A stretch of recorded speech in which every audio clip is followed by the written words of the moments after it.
Então nós vamos ler um só verso da oração do Senhor Jesus em João 17, verso 3. E esse trecho da oração, no verso 3, diz: "E a vida eterna é esta, que te conheçam a ti, o único Deus verdadeiro, e a Jesus Cristo a quem enviaste." Amém. Dessa vez a gente vai ler só esse verso. A oração do Senhor Jesus não se resume a esse verso. São 26 versículos, mas a nossa ênfase aqui hoje vai ser nessa parte. Então o Senhor Jesus Cristo está aqui nesse momento reunido com seus discípulos, celebrando a última Páscoa. Então ele foi numa casa, e lá ele se reuniu com os discípulos, eles celebraram a Páscoa, ali ele lavou os pés dos discípulos. Da Páscoa ele tirou 2 elementos para estabelecer a ceia do Senhor: o pão e o vinho, que até hoje os cristãos, de acordo com os costumes de cada igreja, algumas mais de uma vez por mês, outras igrejas uma vez por mês, celebram a Santa Ceia numa comunhão entre todos os crentes, e ali eles proclamam, eles pregam, ensinam, levam adiante a mensagem de que o Senhor Jesus Cristo morreu para salvar pecadores. E é sobre isso que o Senhor Jesus Cristo fala nesse trecho dessa oração. Ele está falando com o Pai, ele está em oração, na presença dos discípulos que testemunharam o conteúdo da oração do Senhor Jesus e depois escreveram na Bíblia. E Jesus orou na presença dos discípulos justamente para que cada parte da oração seja testemunhada pelos seus discípulos. E quando a gente fala os seus discípulos, isso inclui a gente, isso nos inclui, porque nós também somos discípulos do Senhor Jesus. E é exatamente por isso que o texto está aqui. A oração foi registrada, porque é para ter o efeito como se nós também estivéssemos testemunhando e sendo beneficiados pela oração feita pelo Senhor Jesus. Tanto é que a gente até hoje participa da ceia do Senhor. Então é um ato que continua. A graça do Senhor Jesus Cristo continua, tanto salvando como edificando a fé, ensinando, e é isso que a gente se propõe a fazer hoje, ensinar sobre essa pequena parte, em que o Senhor Jesus Cristo faz uma afirmação. Ele não está falando com os discípulos, ele está falando com o Pai, na presença dos discípulos. E orando a Deus e seu Pai, ele afirmou o que é a vida eterna. A gente então vai tratar desse texto separando em partes, para a gente entender exatamente o que o Senhor Jesus Cristo está ensinando. A primeira coisa é uma afirmação sobre vida eterna. Vida eterna, no ensinamento da Bíblia, no pensamento do Senhor Jesus Cristo, e essa era a missão dele, ele veio salvar pessoas, dando a elas vida eterna. Isso que Jesus Cristo veio fazer no mundo, ele veio dar vida eterna. O que é vida eterna? Vida eterna é a nossa reconciliação com Deus. O que aconteceu em todo o ensino bíblico que não é vida eterna e que faz com que haja necessidade de vida eterna? Existe um fato bíblico que reflete a realidade de todos nós, sem exceção. Todos estávamos, até que o Senhor Jesus Cristo nos salvasse, mortos em nossos delitos e pecados, espiritualmente mortos, eternamente mortos, destinados à eterna separação de Deus.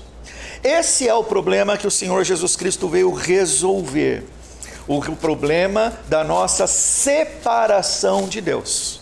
Todas as pessoas, sem exceção, já nascem em pecado, destinadas à eterna separação de Deus.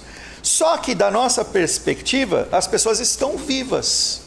As pessoas nutrem suas esperanças, vivem suas vidas, têm os seus amores, as suas lutas, as suas desilusões, mas o fato que nivela todas as pessoas não existe nenhum justo aos olhos de Deus, nenhum sequer. Portanto, por causa da nossa natureza pecaminosa, e é bom ressaltar, o pecado, algumas pessoas é mais intenso, algumas pessoas são mais perversas, outras são menos perversas, mas o fato é que todos somos pecadores. Isso estabelece um contraste radical com Deus. Deus é santo, e Ele não se alia, e Ele não tolera o pecado. Então existia uma separação entre Deus e nós, e por isso, como Deus é Espírito, e Deus é a fonte da vida, Deus é o Criador e sustentador de tudo o que Ele fez, todos, sem exceção, estávamos mortos, no sentido de que todos estávamos irremediavelmente e destinados à eternidade, separados de Deus, por causa do pecado. Pecado é toda transgressão da lei de Deus. Cada adultério, cada idolatria, cada ato de desonra ao Senhor, uso do nome dele em vão, a quebra do dia do Senhor, toda ofensa, toda inclinação a qualquer outra coisa que não seja Deus. Tudo é pecado e todos estamos contaminados por esse mal. Então, para resolver o problema do pecado, significa nos reconciliar com Deus. Era necessário resolver um problema da nossa natureza, o problema do pecado. Então, por isso que o Senhor Jesus Cristo veio ao mundo.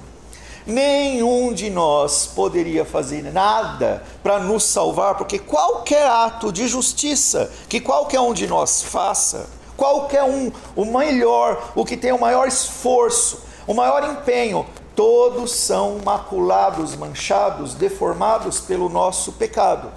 Então esses atos de grandeza, de justiça, serem admiráveis aos nossos olhos, porque o nosso olhar é de acordo com a nossa natureza caída, mas não são admiráveis de acordo com os olhos de Deus, que é totalmente santo, porque em tudo que a gente faz, tudo está manchado com o pecado. Então, para nos legitimarmos diante de Deus, era necessário que alguém pagasse pelas nossas dívidas, pelos nossos pecados, sem ser maculado pelo pecado.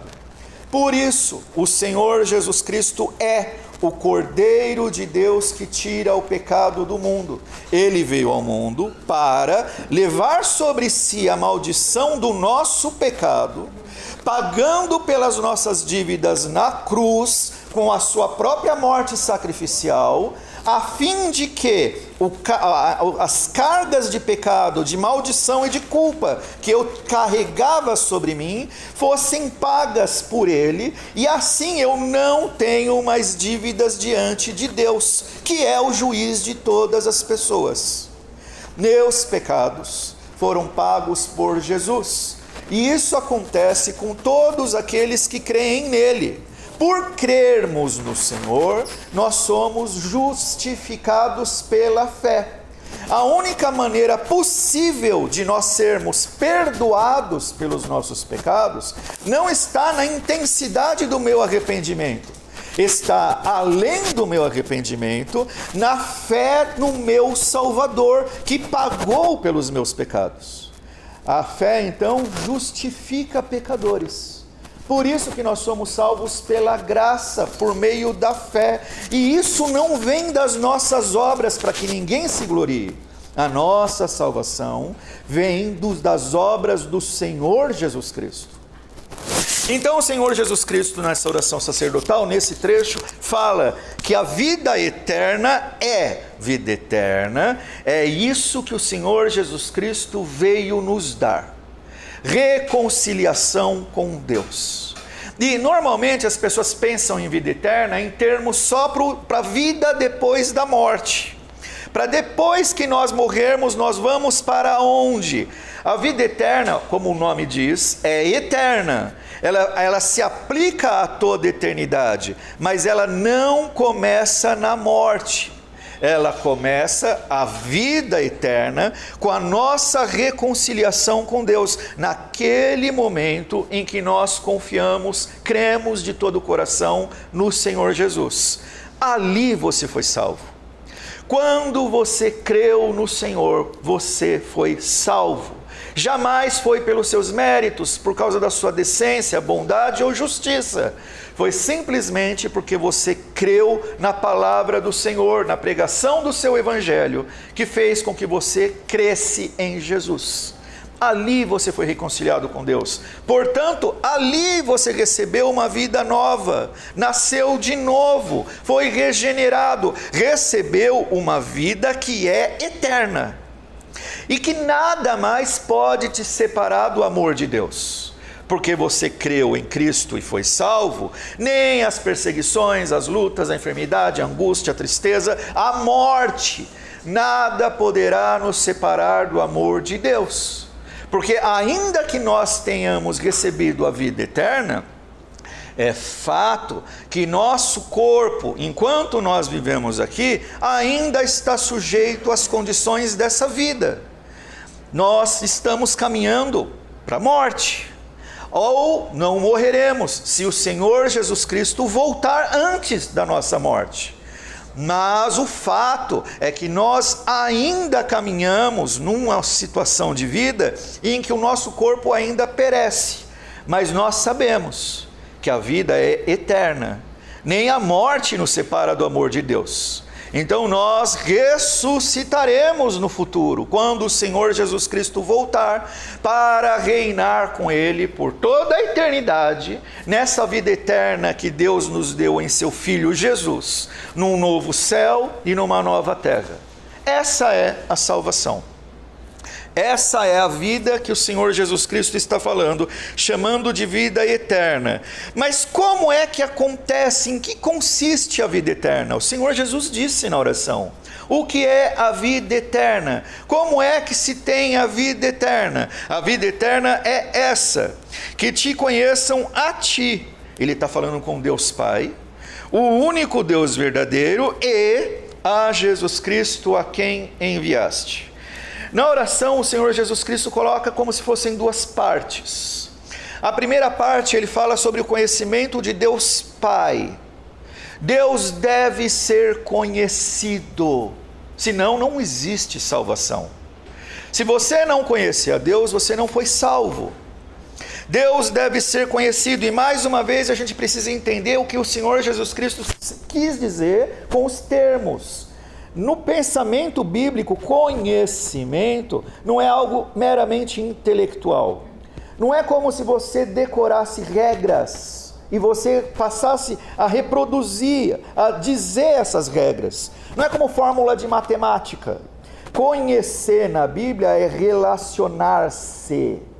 É conhecer de com Ele andar. Talvez muitas pessoas conheçam a Deus de ouvir falar, aprenderam a respeito apenas racionalmente, mas não vivenciam essa realidade. Que no livro de Jó é ensinado sobre isso. Na tribulação de Jó e nas provações de Jó, Jó aprendeu quem é Deus, não mais apenas de ouvir falar dele, mas o texto diz: agora os meus olhos te veem. É claro que ver com os olhos é uma figura, é dizer, agora ele conhece de fato, porque ele é testemunha de que Deus existe. É esse conhecimento que o Senhor Jesus Cristo está falando. Conhecer a Deus não como alguém que foi religiosamente instruído apenas, mas como alguém que é testemunha de que Deus é real. Como é que se é testemunha de que Deus é real? Antes de chegar nisso, a gente precisa dizer o que não é, o que não salva. Lembra, as pessoas no seu estado natural, elas estão separadas de Deus. Elas não têm contato nenhum com Deus. Elas podem até orar, rezar, cantar, podem ir para a igreja, podem até participar da ceia, podem ter uma vida religiosa. Mas não necessariamente elas conhecem a Deus. Por quê? Porque elas continuam vivendo sobre a regência dos pecados. Ela ainda é escrava do pecado e, portanto, ainda está separada de Deus. E uma pessoa separada de Deus pode ser religiosa. Aliás, a maioria das pessoas é religiosa. E o texto está afirmando que salvação é conhecer apenas, exclusivamente, o Deus da Bíblia, o Deus verdadeiro, Criador do céu e da terra. Então, qualquer outra expressão de religião, qualquer outra, não salva, não reconcilia ninguém com Deus. Quando um muçulmano ora ao seu Deus Alá, ele está falando com o vazio. Não existe Deus nenhum do lado de lá. O que existe, provavelmente, são espíritos caídos, demônios oportunistas se instrumentalizando da religião. Quando as pessoas vão numa sessão espírita buscar algum tipo de consolo, numa manifestação espiritual, não é Deus que está agindo ali. As pessoas até chamam a Jesus nessa hora, mas a Bíblia adverte sobre isso. É um falso Cristo que está sendo invocado. Porque o Deus verdadeiro não é criado pelas aspirações das pessoas. Deus não vai corresponder com as inclinações do meu coração. O que define verdade não é o que eu sinto, não é o que eu quero, não é o que eu preciso. O que define o Deus verdadeiro é o Deus que se revelou a si mesmo na palavra de Deus. E fora disso, todo o resto é engano. É expressão da idolatria do coração. É fruto da natureza pecaminosa. É mais do mesmo, daquilo que a gente faz por ser separado de Deus e por estar morto no nosso pecado. Então Jesus Cristo afirma que a vida eterna é conhecer o Deus verdadeiro.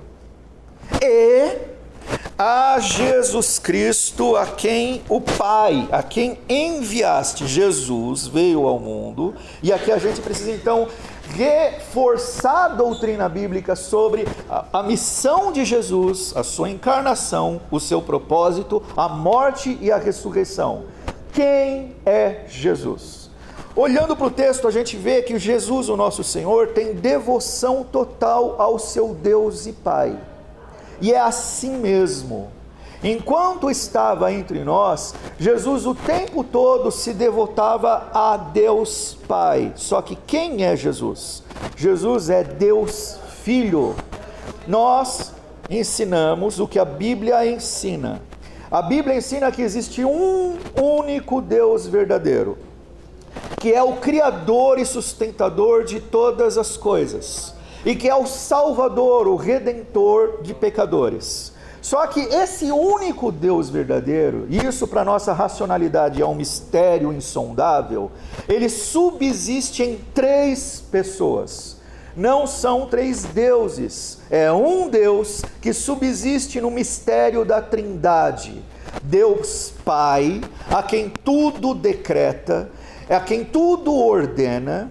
Deus Filho, o Senhor Jesus, é o Redentor, é o Salvador, que em obediência ao Pai, de acordo com os textos da Bíblia, especialmente Filipenses capítulo 2, ensina que Ele é o Criador de todas as coisas. Ele estava com Deus quando todas as coisas foram criadas e Ele era Deus Criador. A Trindade agindo junto o tempo todo. Só que para salvar pecadores, ele se despiu da sua glória, do fato dele ser Deus, e se humilhou e se fez a si mesmo um homem à nossa imagem e semelhança. Não era Deus fingindo ser um homem. Aqui entra o segundo grande mistério a respeito da pessoa de Deus. Em Cristo, o Senhor Jesus, nós vemos alguém que é ao mesmo tempo Deus, que tem uma natureza 100% divina, e também, ao mesmo tempo, ele é homem, tem uma natureza 100% humana, sujeito aos mesmos sentimentos, sofrimentos, dores que qualquer um de nós, com uma única diferença: Jesus não tinha natureza pecaminosa e ele jamais pecou. Por isso ele era apto para carregar sobre si os nossos pecados e, como Cordeiro Santo sem defeito, ser aceito por Deus como pagamento da nossa dívida. E ele venceu o poder da morte, do inferno e do pecado, quando triunfou sobre todas as coisas na sua ressurreição. E a ressurreição do Senhor Jesus é um prenúncio e uma promessa para todos aqueles que creem nele. Esse também é o nosso destino. Então, em Jesus, nós somos capacitados para suportar as tribulações, as provações, as dificuldades dessa vida, porque nós já fomos salvos. Nós temos a promessa daquilo que o Senhor Jesus Cristo conquistou, a vida eterna com Deus. Por isso o texto diz, a vida eterna é essa, que te conheçam a ti, o único Deus verdadeiro é o único. Não existe possibilidade de outra salvação, não existe outra religião válida. A fé cristã é exclusivista. Jesus disse, eu sou a verdade, eu sou o caminho, eu sou a vida. Ninguém vem ao Pai se não for por mim. E a Trindade, só para completar, ela é a terceira pessoa. O texto não menciona o Espírito Santo, porque não precisa mencionar. O Espírito Santo é a terceira pessoa da Trindade. Ele é aquele que aplica a obra da redenção realizada por Jesus Cristo nos eleitos de Deus, nos crentes. Não existiria fé em nós se não fosse por obra do Espírito Santo, porque é Ele quem nos convence do juízo, do pecado e da justiça, e todos os atos do Espírito Santo em convencer nossa consciência, nos converter ao Senhor, é para que nós creiamos em Cristo. O Espírito Santo não busca glória para si. A glória do Espírito Santo está no fato de que nós reconhecemos quem é Jesus e o seguimos, porque em seguindo o Senhor Jesus Cristo, nós fomos reconciliados com Deus Pai, e em termos sido reconciliados com Deus Pai, nós temos vida eterna. Então o texto está ensinando sobre o que é vida eterna, de uma forma resumida. Você não vai ser salvo porque você é bom, porque você é justo, porque você pode até ser aos olhos das outras pessoas. E você só é bom e justo aos olhos das outras pessoas porque o olhar das outras pessoas é decadente. Porque o olhar das outras pessoas é deturpado pela natureza pecaminosa. Nós não somos salvos pela nossa decência, embora nós devemos nos esforçar para sermos decentes, justos, bons, misericordiosos. Nós só somos salvos porque cremos em Cristo, confiamos nele, dedicamos nele a nossa fé. E o texto deixa muito claro como é que eu dedico a ele a minha fé, conhecendo a ele e a Deus Pai. E o que é conhecimento? Relacionamento, testemunhar de que é verdadeiro. Aí fica uma pergunta: nenhum de nós viu Jesus Cristo nesse mundo. E não vamos ver, porque Ele já veio e já fez o que era necessário ser feito para a nossa salvação. Quando Ele estava na cruz, Ele disse, está consumado, missão cumprida, trabalho realizado. Nós vemos o Senhor Jesus Cristo e somos testemunhas dEle apenas escrituristicamente. Nós o vemos na palavra de Deus. O começo do livro de João ensina sobre ele. Ele é o Verbo. Ele é a própria palavra encarnada. E é o Espírito Santo que nos faz olhar para as Escrituras e contemplar a beleza do nosso Senhor e Salvador. Entender quem Ele é, o que Ele fez e o que Ele requer de mim. Mas de maneira muito prática, como é que nós conhecemos a Deus e nos relacionamos com Ele? A primeira de todas, nossos olhos na Escritura. Porque o Deus verdadeiro se revela pela verdade, de uma forma conhecível. Lembra, o Senhor Jesus Cristo está ensinando discípulos, dos quais nós fazemos parte. Então, uma verdade transmitida pela palavra de Deus. E acatando a palavra de Deus, confiando nela, nós fazemos o que ela requer de nós. Nós oramos ao Senhor. É a forma de relacionamento com Deus. Nós falamos com Ele sabendo que Ele nos ouve. Outra coisa muito importante, Deus não é nosso coleguinha, não é alguém que está do nosso nível, Ele é Deus. Deus deve ser tratado como Deus. ser adorado. Deus nos criou para essa finalidade, para adorarmos a Ele. Cristãos cultuam a Deus. Cristãos se reúnem com outros irmãos para adorarem a Deus coletivamente. Cristãos fazem parte de uma igreja. Lembra, o texto faz parte de uma celebração de ceia, de Páscoa, em que o Senhor separou os itens que fariam parte da ceia. Cristãos se relacionam com Deus, relacionando-se uns com os outros na comunhão fraternal, partilhando da ceia do Senhor. Saiba disso. As maneiras corretas de conhecer a Deus e de se relacionar com Ele não são aquelas que nós idealizamos, que nós gostamos, nós inventamos. As maneiras de nós nos relacionarmos e conhecermos a Deus verdadeiramente foram aquelas que Ele mesmo ensinou. Deus nos deu os meios, ensinou o que Ele requer de nós na palavra de Deus.